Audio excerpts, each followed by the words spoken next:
Granddad used his barn to keep all of his old junk in. Great-granddad, too, from the looks of things.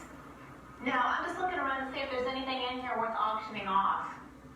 Oh, I can tell you that the view from here is amazing. Yeah, it's no wonder those real estate people want to put condos right here. Wow.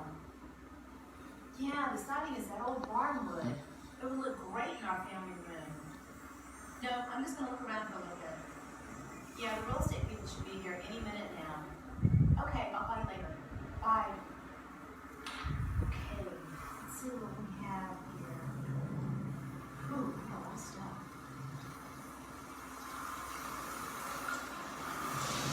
Whoa, wow. Where did that storm come from? Bill, are you out there? Who are you? Where's everybody else? Everybody, ma'am? I generally work by myself. Wait, you're not. I'm a surveyor. Name's Thomas Miller. Been surveying this land since 1846. Wow, you must be ready for a vacation. Yes, ma'am. And let me tell you, this land sure has changed. How do you mean? What's changed? All my family ever did was build a few houses and raise some cattle. I understand. But you see, folks have had an impact on this land ever since the first people came here about 12,000 years ago. They burned the grasses, hunted game, hauled fish out of the lakes and creeks, cut down trees. Sounds familiar. The thing is, there were so few of them, relatively speaking, they didn't change things much. Mostly left behind a whole lot of sand and shell mounds, and arrowheads like those on the shelf over there. My grandfather collected those. Yes, many folks did. In the 1500s, the Spanish came. Now, they brought cattle and pigs, which eventually ate up a lot of the native plants. Still, when I came out here in the 1840s, the virgin forest was mostly still standing. Pine, oak, cypress, quite a sight. Yes, it must have been, but what happened to... have a barn inventory. Where are those realtors? Wow, that's a big saw. Whoa. Sure is. Made from big trees. Took 2 men to handle. Who are you? Oh, I'm sorry, ma'am. Name is James. I'm a logger by profession. Came to this place in 1903. Cleared this land and built this here barn with the logs I cut. Yes, ma'am, some beautiful timber in this country. Big, too. Some of them cypresses was big around a 6-man length in the hand. That must have been impressive. Well, I tell you what was impressive. Getting paid for each log we brought to the sawmill. Now, we ship quality hard and softwood all over the world. To London, South Africa, places I'd never seen. The region was growing. Ma'am, if you shine that handy little lantern of yours up to the top shelf and a little to the far wall, you will see a turpentine pot. I wondered what that was. Yeah, you see, what they would do is cut a slash of V shape into a pine tree, and that was called a catface. Then they would take the pot and hang it on a tree and collect the sap. Now that was called blazing. Now the workers would come by and collect the sap into the barrels and take it to the distillery where they'd make turpentine. Sounds like all that logging and turpentine were great for the local economy. Oh, sure. Big industries in these parts. Well, couldn't say the animals liked it much, though. What do you mean?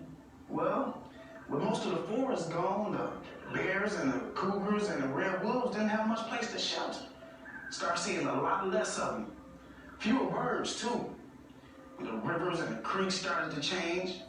Then when the big rainstorms came in, you got a lot more of that water running across the land. Flooding was worse.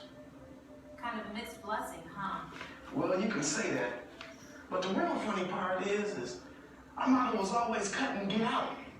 But it seemed like the more trees we cut, the closer we came to being out of work. Now, a lawyer can't work without no trees. Well, I had to get back to work now.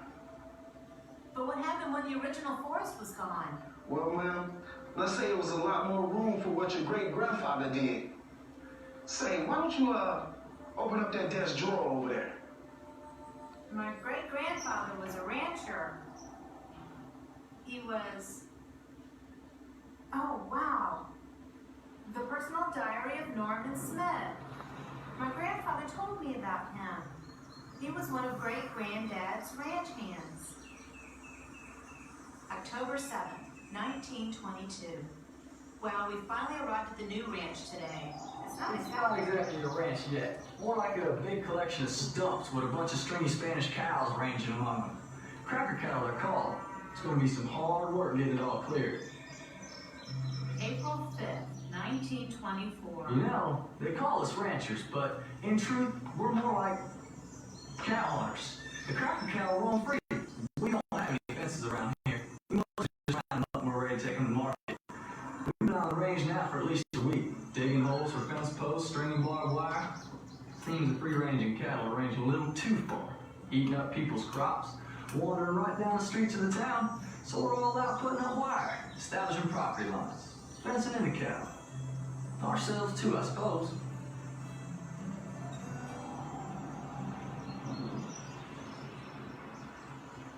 I never knew. This land is full of surprises. Howdy, name's Albert. Here, have an orange. I didn't know there were any orange groves here.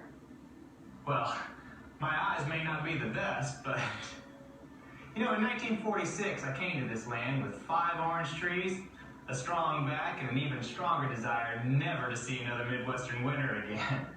By 1950, I leased about 50 acres from your grandfather. Had quite a little citrus grove established right here on this property. The sandhills around here, they're perfect for growing citrus. You clear out the pines and you plant some orange and grapefruit trees and spray for bugs and weeds, and there you go. Spray? You mean chemicals like pesticides and herbicides? Well, sure, you can't run a citrus grove without them. The pests will get to the fruit before the pickers would. It was all a constant worry. See, during a drought, we'd have to pump water up from the wells and move big pipes around just to irrigate the trees.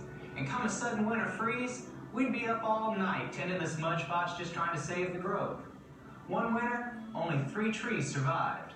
But that was just enough stock for us to build that grove right back up. It was quite a time, I tell you. So I guess you use this barn to store your crop? Well, no, we had a fruit washer in here and some machinery. Though my son used to come in here quite often. Used it sort of as a hideout when there were chores to do. He and that dog of his would come in here and they'd play when it was hot outside or rainy. You know, this land's been mighty good to me and my family.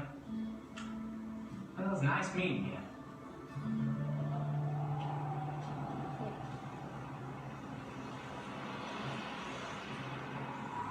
I had no idea this land had gone through so many changes. Bet you've seen some in your time too. Well, now that you mention it, the population of Florida has exploded since I was a girl, and it really wasn't that long ago. Most of the ranches have been developed, and we filled in swamps and bays, and put up strip malls and parking lots, and, well, everyone has air conditioning now. Well, everyone has to live and work and shop, right? Sure you do.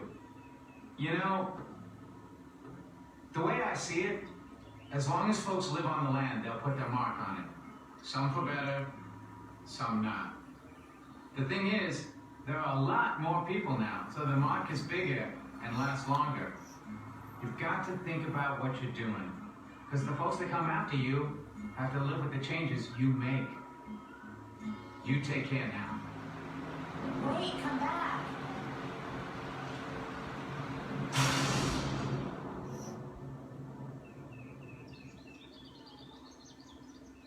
Now I'm not sure what to do with this farm, or the rest of this land for that matter. I was just going to ask you the same question. Hey, Bill. Ray's let up. Everybody's here, and I've got 2 prospective developers coming within the hour. They're eager to buy. You know, a big undeveloped parcel of land like this is pretty rare these days. And once this old barn goes... Hold on, Bill. We need to rethink a few things. Such as? Well, what I mean is, when we develop it, we need to consider all of our options.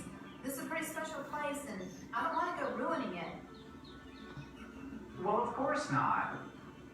For starters, we don't have to develop it all to make a profit. Is that what's bugging you? Well, I guess I don't want to see the creek damaged or watch the rest of the trees cut down. Well, we can preserve some of the larger natural areas and their trees Maybe landscape with some native plants?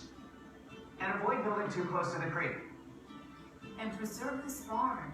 That's the idea. We need to talk to the developers about this. Absolutely. Hello? Oh, hey. Yeah, I think we need to have a family meeting and rethink a few things. No, nothing radical.